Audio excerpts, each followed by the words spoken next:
right, everybody, we are back. Y'all get some popcorn, something to drink. You know what I'm saying? Y'all flipped the chicken, which y'all did.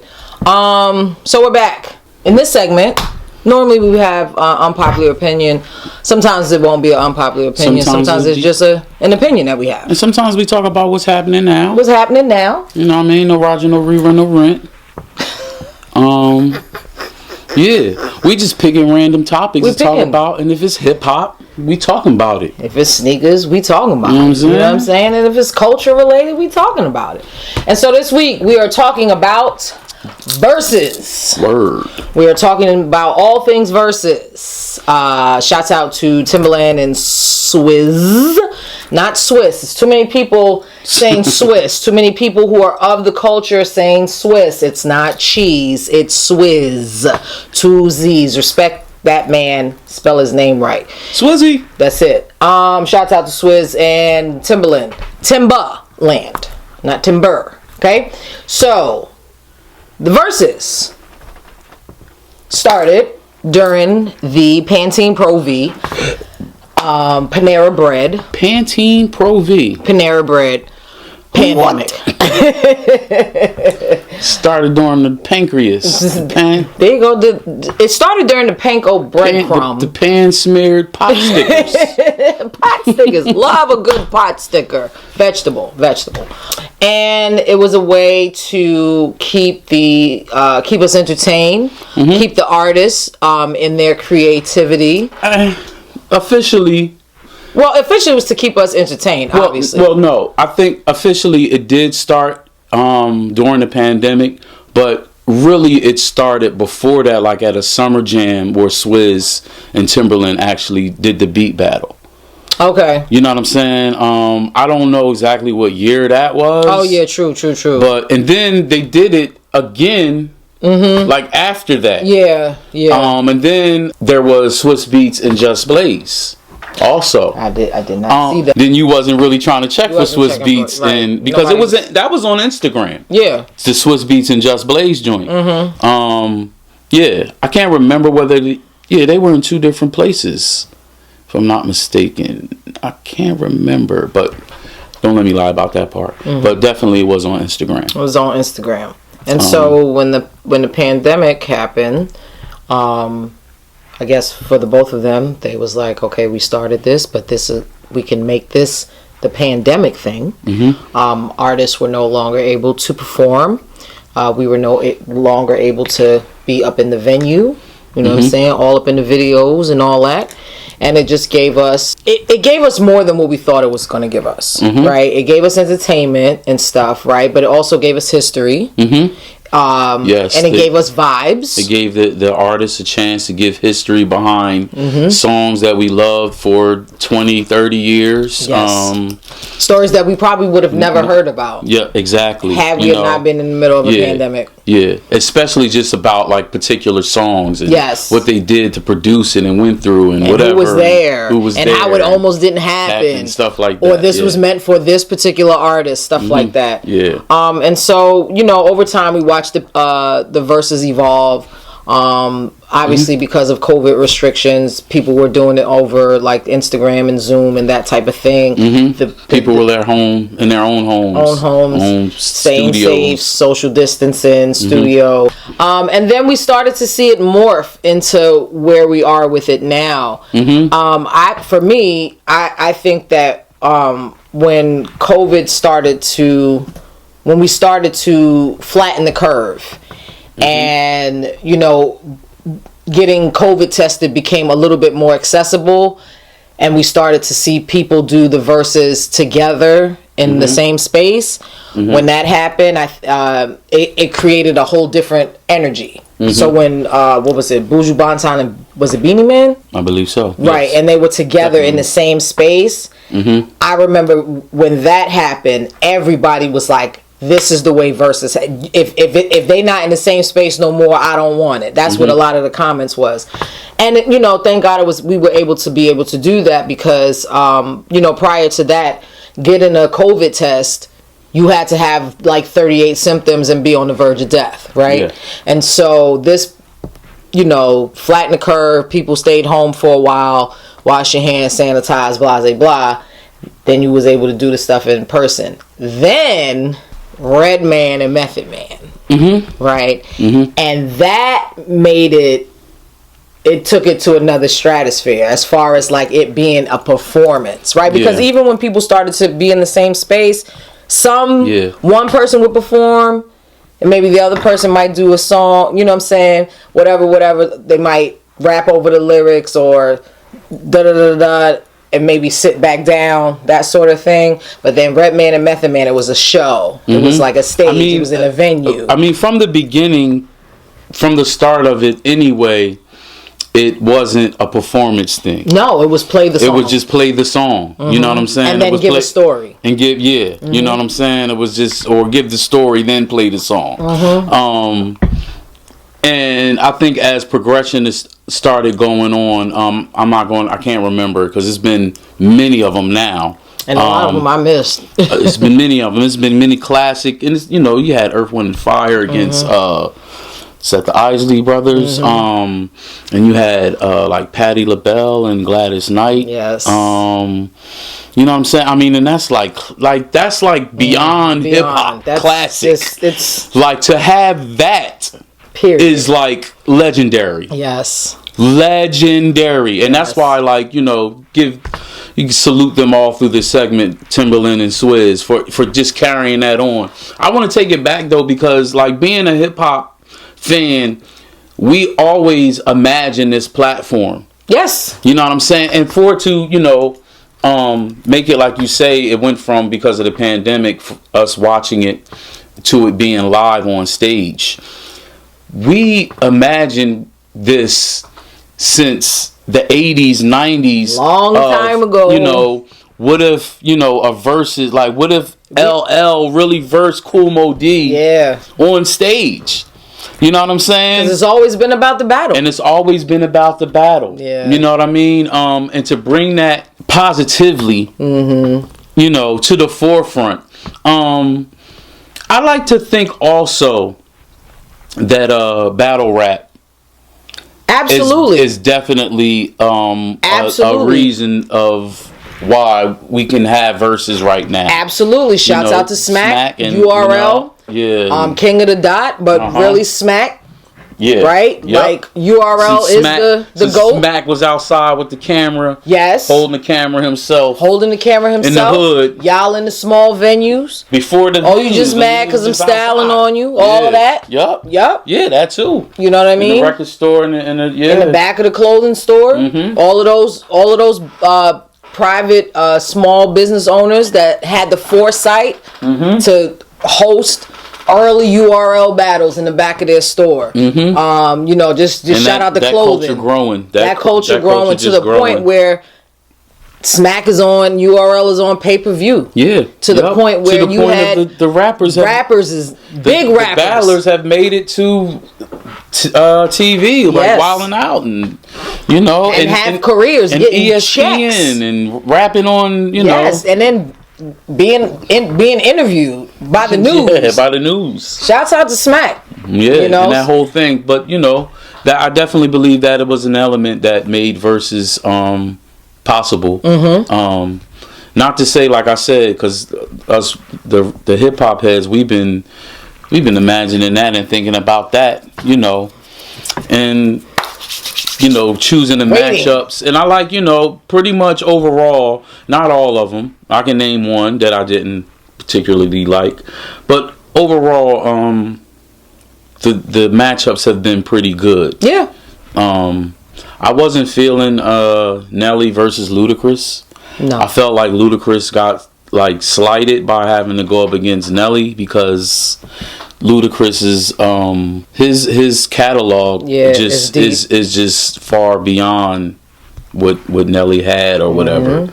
And not just numbers wise, you know, the quality of his catalog and just what his catalog had, contributed to hip hop culture, period. For the time that it did. Yeah, and how impactful it was. Mm-hmm. Yeah. And Yes. especially him being from the South and all of that stuff, and him coming out at the time that he did, and just being a different type of MC from the South. Yeah. You know what I mean? I agree. I was not happy about that matchup. Yeah. And this is not to take anything away from Nelly's contribution to the culture. Yeah. But if we're going to be honest about it, right?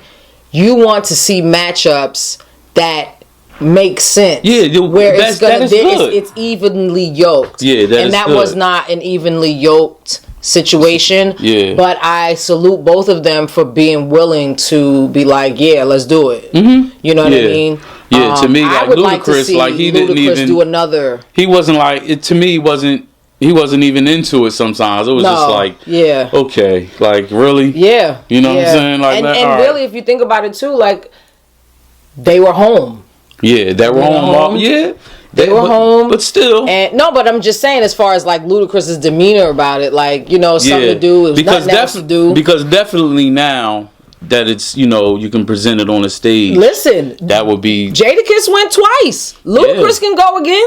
Yeah, Jadakiss did go twice. Ludacris can go again. He should. I think overall the matchups have been. They've been really good. They've been pretty good. Really good. Jeezy and Gucci was big. Big for the culture. Because they was really beefing. It was really beefing and really people, and like people were like murdered and those and then the people who are super fans of them and knew all of the history of that things. Those really hardcore fans of both of them, they had a swanking good time. Yeah, well, they thought that was a lot of people just thought that something was going to break out. Something was going those are two grown men. They got a lot to lose, Yeah. But and thank God that they just was able to keep it where it was, which was in the music. Yeah, to me it was when RZA and Primo, and that was on my birthday. Yes. When RZA and Primo battled, I remember that. That was like. It was Christmas for you. That was like. It was Christmas. That was and unbelievable to me. RZA and Primo. Listen. Like. Listen, it just felt so magnanimous. It felt big, Word. And even though they were in two separate places, it was. I couldn't believe that something over Instagram was gonna make me feel the way it made me feel. I know. And at first we was looking at Premiere like, sir, what are you playing? Yeah. I'm still tell the truth. I'm still upset that he didn't play a couple joints and that he played, because just music wise, I'm like, bro, like you gotta play J. Rue the Damager. Right, but so then Dirty Rotten Scoundrels is like crazy. Right. So then this is also when we started to learn that it's not just about who has the bigger catalog. It's about the strategy. And how you play it and when you play it. And when you play it. It's really a game. It's really a battle. It's really... So, even though it's a friendly competition, in the end, hip-hop wins, we're still looking at it like a versus. It's still a battle. Listen. So if you play your everyone's favorite song, but the counter song hits harder, then...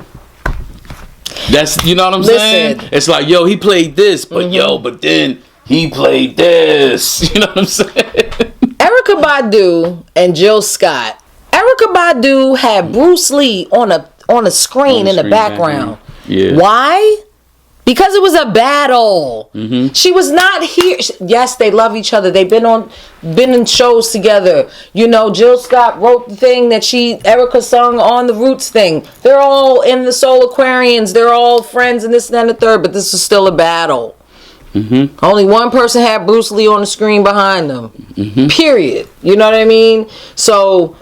yeah, don't just be out here just playing songs, right? You got to pay attention, and then some people was like, oh, because, they started like, the first 10, you go first, and then the second it reverses. 10. And that was a great, dope. Just to even, right? But even still, like, if you go first, you play this, they counter with this, you still got to know, you still got to be in a position to, when you go first again, know what they got left. and know what they got to go up against, you know, and be able to save your hits. If they didn't play certain stuff, like, yo, they didn't play this and this and that, then I ain't playing this and this and that yet. Not yet. Not yet, because these have to counter these. Yeah. You know, and that's usually, you know. Or some people, if you pay attention to who your opponent is, you got to know how many big hits they have, and you got to treat it like spades. Once you start cutting, pull they spades, because you know they're going to run out. That too. They're going to run out of hits. That too. Right? Or they're going to think that you ain't got certain hits, and then you're going to be looking like Jewels when they played the female song medley from the Locks. They said y'all ain't got songs for the females. I mean, y'all don't like females. And then they just hit him with And the Jada ride Kiss or was die like, shit. what are you talking about? He was like, play the folder. Had bad songs, like it was like a drop. You know what I mean? He was like, I'm outside. What are you talking about? So that's classic. That will be talked about for years. Talk about strategy. Talk about professionalism. Jada Talk about was Super Saiyan. He went off. But, you know, and the thing is, though, what some people do know is, because we just seen them. And we was talking about how flawless they look in live. Yes. And that was at the Brooklyn Hip Hop Festival. And DMX was there. And DMX was there. Rest in peace. DMX. And we were talking. I remember I remember I was so enthralled with seeing Styles P up there with a book bag, rapping and getting around. And he was like, it looked like he was like, this was like his first time rapping on stage. Yeah, like they was just giving him a break. Yeah. Exactly. Yep. And I was just like, yo, look at them. They hip hop. And they that was 3 years ago. Yeah. Darn near. If not, definitely before the pandemic. Was that the year, but was that 2019? 2019 or 2018? Or 2018. I think 2018. But either way. Because DMX had like just got out of his last stint in prison. You know what I mean? Yeah. And we was like, oh, DMX is looking healthy. You know? Yeah. You know what I mean? But he had the weight on him. But he's still, you know, I don't know, you know, and killed it. And so that whole Locks thing. But even then, like, even if you remember when he battled Fab. He wasn't rapping over his vocals then. No. You talking about as far as performance? Yeah, that definitely counts, because there have been performances of, you know, people not really knowing their record. And, you know, them just rapping along with the song. And I just like, you know, it evolved. It went from, you know, people probably thinking like, you know, song for song, and I get up here and hype my song up. But you do have those performers that Snoop, they can't do it. Snoop was doing this. I'm sorry. I didn't know that's what you were saying. But yeah, Snoop was. Yeah. He performed. He crip walked. He performed. You know. I mean, and you know, DMX was there, you know, giving his energy, but like Snoop was like. He performed. Water. Yes. He was water. Yup. That whole segment. I forgot about Snoop and DMX. Yeah, I did. Yeah. I do forget. I forgot about how Snoop was. You know, he was hitting it. Yeah, he was hitting it, freestyling and all of that stuff. And and it was so wonderful because you could tell DMX was a fan because he was just watching him. Yeah, you know what I'm saying, like admiration wise, you know. Yeah. But when Jada Kiss, and then he turned him into a meme. He was all Jada drunk and all of that. Yeah, but he was drinking. He ain't mess up no words. No. He still ain't rap over no vocals. And he won that battle. Well, he talked Fab in that one. Well, I'm gonna keep it brief on that. To me, he kind of talked Fab out of playing his hits. Yes. Because he told him, like, he kept talking about the street thing, like how he got the streets and all that, blah blah blah. So Fab kept going to, you know, his street. They were known, but they weren't known as the hits that he had. Well, that's what I mean. Not unknown, but just not like the street level hits is what he was playing. Like these are the street songs that got the most numbers. You know what I'm saying? As far as street songs go, but yeah, I mean, like, you know, Fab would have just played.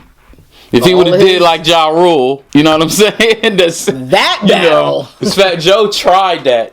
He tried to talk. He ain't have enough. He tried to talk into that, but he also tried to kind of talk him into that street thing. Yeah, you know what I'm saying? Ja Rule is like, I don't care. Like, yeah. Like, I know myself. Yeah, I know what's over here. I never stop performing. So And when also, I'm out performing, I already know what the crowd is here to see. Yeah.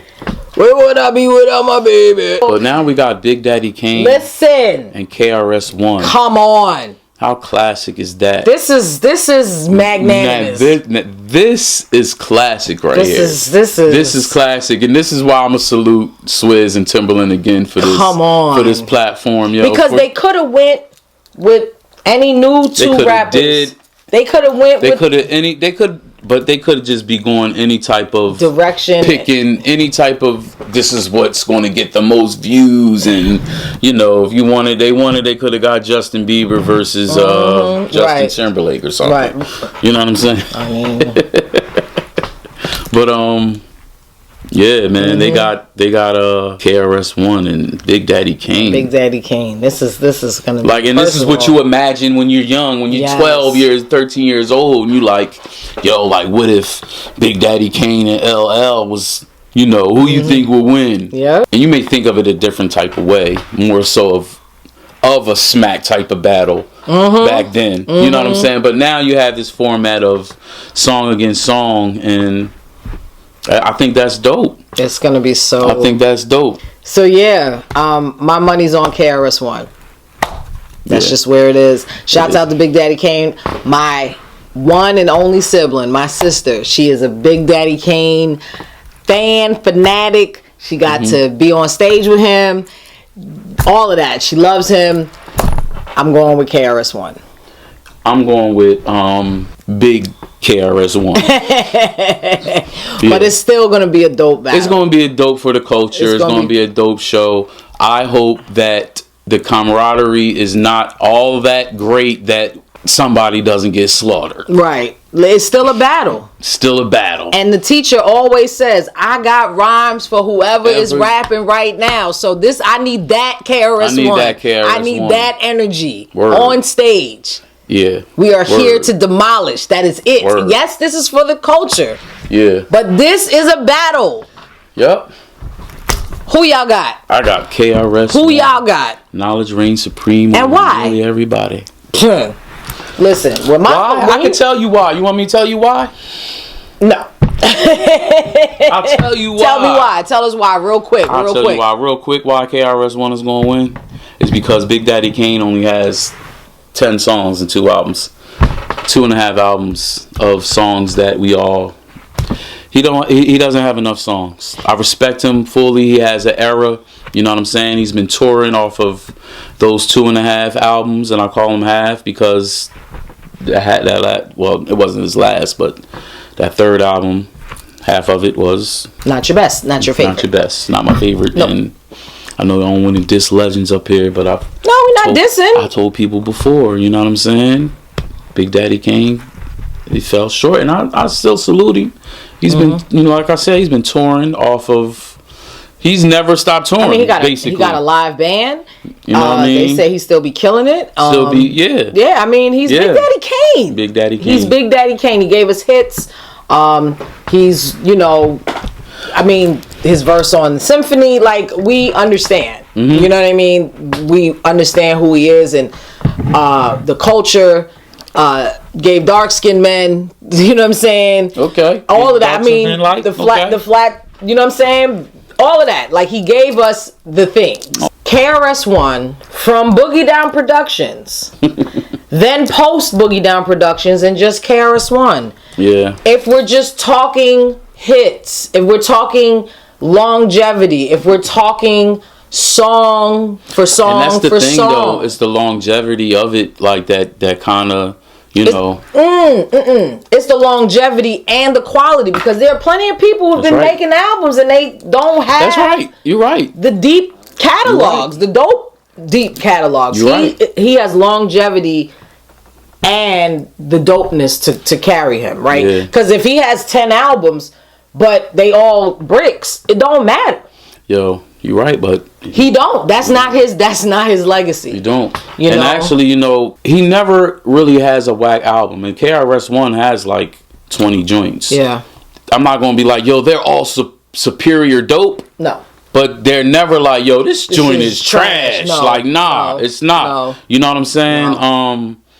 Yeah, and I know people haven't been listening since who knows when. You know, to be like, yeah, but he had no out. Like, and I always say, if you, not unless KRS-One started like change his style and rap some other type of way. If you like KRS-One, you're gonna like what then you're gonna like what he brings because he's gonna give you he's giving you KRS-One. Yes, you know what I'm saying. Now whether you don't want to listen to that anymore, that is you. But you can't be like, yo, I don't like him because he's not the same. Yeah, you're not gonna say that. It's not gonna be that. And that's what with a lot of artists. But Big Daddy Kane versus KRS-One, Big Daddy Kane loses, and after about 20 rounds, it's going to be about 12-8. You're going to get those good 8 Jones that Big Daddy Kane that we all know. Right, and I think that if he, strategy-wise, he has the ability. He has strong songs to go against some of KRS's strong songs.